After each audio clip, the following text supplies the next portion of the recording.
আসসালামু আলাইকুম। আশা করি সকলেই ভালো আছেন। বাংলাদেশ সেনাবাহিনীতে প্রকাশিত হলো আবার একটি বিশাল নিয়োগ বিজ্ঞপ্তি। তো আজকে আমরা এই বিজ্ঞপ্তিটি সম্পর্কে বিস্তারিত আলোচনা করব এবং ভিডিও শেষে আমি আপনাদেরকে দেখাবো যে কিভাবে আপনারা অনলাইনের মাধ্যমে আবেদন ফর্ম পূরণ করবেন। তো চলুন কথা না বাড়িয়ে মূল ভিডিওতে চলে যাই। মূল ভিডিওতে যাওয়ার পূর্বে আপনাদের যাদের বাংলাদেশ সেনাবাহিনী সৈনিক, বাংলাদেশ নৌবাহিনী নাবিক এবং এমওডিসি, বাংলাদেশ বিমান বাহিনী এমওডিসি, বাংলাদেশ কাস্টম সিপাহী লিখিত এবং ভাইবা পরীক্ষার সাজেশন এবং পাশাপাশি কারারক্ষীর ভাইবা পরীক্ষার চূড়ান্ত সাজেশনের প্রয়োজন হয়, সেক্ষেত্রে আপনারা চাইলে স্ক্রিনে দেওয়া হোয়াটসঅ্যাপ নম্বরে আমার সাথে যোগাযোগ করতে পারেন। লিখিত পরীক্ষার সাজেশনের পিডিএফ কপির মূল্য 50 টাকা এবং ভাইবা পরীক্ষার সাজেশনের পিডিএফ কপির মূল্য 50 টাকা। তো আপনাদের যাদের প্রয়োজন বিকাশ, নগদ অথবা রকেটে সেন্ড মানি করে সাজেশনের পিডিএফ কপিটি হোয়াটসঅ্যাপের মাধ্যমে সংগ্রহ করতে পারেন। তো এক এক করে আমরা প্রত্যেকটা পদ দেখার চেষ্টা করব। Ispahani public school and college, Comilla সেনানিবাস, নিয়োগ বিজ্ঞপ্তি। নিম্নবর্তী এমপিও বহির্ভূত পদে প্রকৃত বাংলাদেশের নাগরিকদের নিকট থেকে দরখাস্তের আহ্বান করা যাচ্ছে। অর্থাৎ আপনাদের এই চাকরিটা কিন্তু স্থায়ী কোনো সরকারি চাকরি না এবং এমপিওভুক্ত চাকরি নয়, অর্থাৎ এটা বেসরকারি চাকরি। তবে সকল সুযোগ সুবিধা আপনাদেরকে দেওয়া হবে। 1 নম্বর পদটি হলো এমবিবিএস ডাক্তার, চুক্তিভিত্তিক। শিক্ষাগত যোগ্যতা সরকার অনুমোদিত শিক্ষা প্রতিষ্ঠান হতে এমবিবিএস পাস সহ বাংলাদেশ মেডিকেল ও ডেন্টাল কাউন্সিল থেকে রেজিস্ট্রেশন প্রাপ্ত হতে হবে। 2 নম্বরে মনোবিদ। শিক্ষাগত যোগ্যতা স্বীকৃত বিশ্ববিদ্যালয় হতে সংশ্লিষ্ট বিষয়ে স্নাতক অথবা স্নাতকোত্তর ডিগ্রিধারী হতে হবে এবং মনোবিজ্ঞানে উচ্চতর প্রশিক্ষণপ্রাপ্ত এবং এই বিষয়ে বিভিন্ন প্রতিষ্ঠানে কাজ করার অভিজ্ঞতা সম্পন্ন প্রার্থীদের অগ্রাধিকার দেওয়া হবে। অভিজ্ঞতা না থাকলে সেক্ষেত্রেও কিন্তু আপনারা আবেদন করতে পারবেন। বেতন সর্বসাকুল্যে 25,000 টাকা, অর্থাৎ কোনো বেতন গ্রেডে আপনাদের বেতন দেওয়া হবে না, ফিক্স বেতন। এবার 3 নম্বর প্রভাষক ইংরেজি। শিক্ষাগত যোগ্যতা স্বীকৃত বিশ্ববিদ্যালয় থেকে সংশ্লিষ্ট বিষয়ে স্নাতক ডিগ্রি সহ স্নাতকোত্তর ডিগ্রি অথবা সংশ্লিষ্ট বিষয়ে 4 বছর মেয়াদী স্নাতক সম্মান ডিগ্রিধারী হতে হবে। বেতন 22,000 টাকা থেকে 53,060 টাকা। এবার 4 নম্বরে সহকারী শিক্ষক ইংরেজি। শিক্ষাগত যোগ্যতা স্বীকৃত বিশ্ববিদ্যালয় হতে সংশ্লিষ্ট বিষয়ে স্নাতক সহ 2য় শ্রেণীর স্নাতকোত্তর ডিগ্রিধারী হতে হবে অথবা স্নাতক পর্যায়ে 300 নম্বরে স্নাতক ডিগ্রি অথবা সংশ্লিষ্ট বিষয়ে স্নাতকোত্তর ডিগ্রি থাকতে হবে। বেতন 10ম গ্রেডে 16,000 টাকা থেকে 38,640 টাকা। এরপরে ড্রাইভার, পদসংখ্যা 2টি। শিক্ষাগত যোগ্যতা 8ম শ্রেণী পাস, তবে অভিজ্ঞতা সম্পন্ন হতে হবে এবং বিআরটি কর্তৃক বৈধ ড্রাইভিং লাইসেন্স জারি হতে হবে। তবে অবসরপ্রাপ্ত সেনা সদস্যদের অগ্রাধিকার দেওয়া হবে। বেতন 10,200 টাকা থেকে 24,680 টাকা। 6 নম্বরে ল্যাব সহায়ক আইসিটি, পদসংখ্যা 1টি। শিক্ষাগত যোগ্যতা কোনো স্বীকৃত বোর্ড হতে বিজ্ঞান বিভাগে কম্পিউটার ও তথ্য প্রযুক্তি সহ এসএসসি বা সমমান পরীক্ষা উত্তীর্ণ হতে হবে এবং কম্পিউটার রক্ষণাবেক্ষণে অভিজ্ঞতা সম্পন্ন হতে হবে। বেতন 8,800 টাকা থেকে 21,310 টাকা, অর্থাৎ 18তম গ্রেডে আপনাদের বেতন নির্ধারণ করা হবে। এরপরে 7 নম্বরে সহকারী কুক, পদসংখ্যা 1টি। শিক্ষাগত যোগ্যতা 8ম শ্রেণী পাস, তবে সংশ্লিষ্ট কাজে অভিজ্ঞতা থাকতে হবে এবং অভিজ্ঞতা সম্পন্ন প্রার্থীদের অগ্রাধিকার দেওয়া হবে। অভিজ্ঞতা না থাকলে সেক্ষেত্রে আপনারা আবেদন করতে পারবেন। বেতন 18তম গ্রেডে 8,800 টাকা থেকে 21,310 টাকা। এরপরে 8 নম্বর অফিস সহায়ক, পদসংখ্যা 1টি। শিক্ষাগত যোগ্যতা এসএসসি পাস।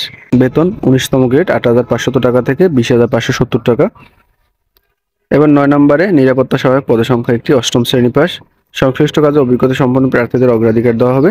অভিজ্ঞতা না থাকলে সেক্ষেত্রে আপনারা আবেদন করতে পারবেন। বেতন 19তম গ্রেড 8,500 টাকা থেকে 20,570 টাকা। এখন হলো আবেদনের নিয়মাবলী। তো আবেদন করার জন্য আপনাদের যে কাজটা করতে হবে, ipsc.edu.bd, এটা মূলত প্রতিষ্ঠানের লিঙ্ক। এই লিঙ্কে প্রবেশ করে আপনাদের আবেদন করতে হবে। লিঙ্কে প্রবেশ করার পরে আপনার এই রিক্রুটমেন্ট একটা অপশন দেখবেন, সেখানে মূলত আপনাদের প্রবেশ করতে হবে। সেখানে প্রবেশ করে অনলাইনের মাধ্যমে আপনাদের আবেদন করতে হবে এবং পাশাপাশি আপনাদেরকে পরীক্ষা ফি প্রদান করতে হবে 500 টাকা। এটাও মূলত অনলাইনের মাধ্যমে জমা দিতে হবে এবং আপনাদের লিখিত পরীক্ষা 18 মে 2024 তারিখ সকাল 9 থেকে উক্ত প্রতিষ্ঠানে অনুষ্ঠিত হবে এবং আপনাদের আবেদনপত্র প্রেরণ করা, অর্থাৎ অনলাইনে আবেদনের শেষ তারিখ হলো 14 মে 2024। এই সময়ের মধ্যে মূলত আপনাদের আবেদন করতে হবে এবং আপনাদের লিখিত পরীক্ষার সময়সূচি কিন্তু তারা ইতিমধ্যে এখানে বলে দিয়েছে। এখানে কিন্তু 2টা পদ ছাড়া বাকি পদগুলোর লিখিত পরীক্ষার সময়সূচি বলে দিয়েছে, অর্থাৎ 1 নম্বর এবং 2 নম্বর পদ ছাড়া বাকি পদগুলোর লিখিত পরীক্ষা হবে 18 মে 2024 সকাল 9টায় এবং 5 থেকে 7 নং পদের ব্যবহারিক পরীক্ষার সময়সূচি কিন্তু তারা বলে দিয়েছে 18 মে 11 ঘটিকায়। ভাইভা পরীক্ষার সময়সূচি কিন্তু তারা বলে দিয়েছে, অর্থাৎ 5 থেকে 7 নং পদের ভাইভা পরীক্ষা হবে 18 মে 2024 12টা 30-এর সময় এবং 8 থেকে 9 নং পদের ভাইভা পরীক্ষা হবে 18 মে 2024 11টা 30-এর সময়। পরীক্ষার স্থান হলো ইস্পাহানী পাবলিক স্কুল ও কলেজ, কুমিল্লা সেনানিবাস, কুমিল্লা। এখানে মূলত আপনাদের লিখিত পরীক্ষা, ভাইভা পরীক্ষা, যত পরীক্ষা আছে সবকিছু এখানে হবে এবং অন্যান্য সুবিধা যেমন স্থায়ীকরণের পরে সরকারি নিয়মে বাড়ি ভাড়া, মেডিকেল ভাতা, যাতায়াত ভাতা, বছরে 2টি উৎসব বোনাস, বৈশাখী ভাতা, প্রতিষ্ঠানের নিয়ম অনুযায়ী পোশাক, চিত্ত বিনোদন ভাতা, পিএফ, উৎসাহ ভাতা, এগুলো মূলত চাকরি স্থায়ীকরণের পরে এবং গ্র্যাজুইটি সুবিধা প্রদান করা হবে। চুক্তিভিত্তিক পদে 6 মাসের জন্য নিয়োগ করা হবে। প্রতিষ্ঠানের প্রয়োজনে মেয়াদ বৃদ্ধি করা হতে পারে, অর্থাৎ 1 এবং 2 নং এই দুইটা মূলত চুক্তিভিত্তিক পদ। এই দুইটা 6 মাসের জন্য, পরবর্তীতে যদি প্রতিষ্ঠানের প্রয়োজন হয় সেক্ষেত্রে মেয়াদ বৃদ্ধি করতে পারে। 3 থেকে 4 নং পদের ক্ষেত্রে সমগ্র শিক্ষা জীবনে একটির বেশি তৃতীয় শ্রেণী গ্রহণযোগ্য হবে না এবং মৌখিক পরীক্ষার সময় আপনাদের সকল কাগজপত্রের মূল কপি কিন্তু প্রদর্শন করতে হবে। আবেদন সংক্রান্ত বা যে কোনো সহায়তার জন্য আপনারা এখানে একটা নাম্বার দেওয়া আছে, এই নাম্বারে যোগাযোগ করতে পারেন। তো এখন আমি আপনাদেরকে দেখাবো যে কীভাবে আপনারা অনলাইনের মাধ্যমে আবেদন ফর্ম পূরণ করবেন। তো অনলাইনের মাধ্যমে আপনাদের আবেদন ফর্ম পূরণ করার জন্য ipsc.edu.bd এই লিঙ্কে মূলত প্রবেশ করতে হবে। আপনারা যে কোনো ব্রাউজার থেকে, হয়তো ক্রোম ব্রাউজার বা গুগল থেকে এই লিঙ্কে প্রবেশ করবেন। এটা মূলত প্রতিষ্ঠানের লিঙ্ক। তো আমি আপনাদেরকে একটু জুম করে দেখাই। এখানে লেখা আছে ই রিক্রুটমেন্ট। তো ই রিক্রুটমেন্টের উপর আপনাদের ক্লিক করতে হবে। ক্লিক করার পরে এখানে কিন্তু সকল নিয়মাবলী চলে এসেছে, অর্থাৎ কিভাবে আপনারা আবেদন করবেন, কত তারিখের মধ্যে আবেদন করতে হবে, কিভাবে পরীক্ষার ফি জমা দেবেন, সকল পদ্ধতি কিন্তু এখানে দেওয়া আছে। এই পদ্ধতি অনুসরণ করে মূলত আপনাদেরকে অনলাইনের মাধ্যমে আবেদন করতে হবে। এরপরে আপনাদের যে কাজটা করতে হবে, এখানে যে 3 লাইন দেখতেছেন, 3 লাইনের উপরে ক্লিক করবেন।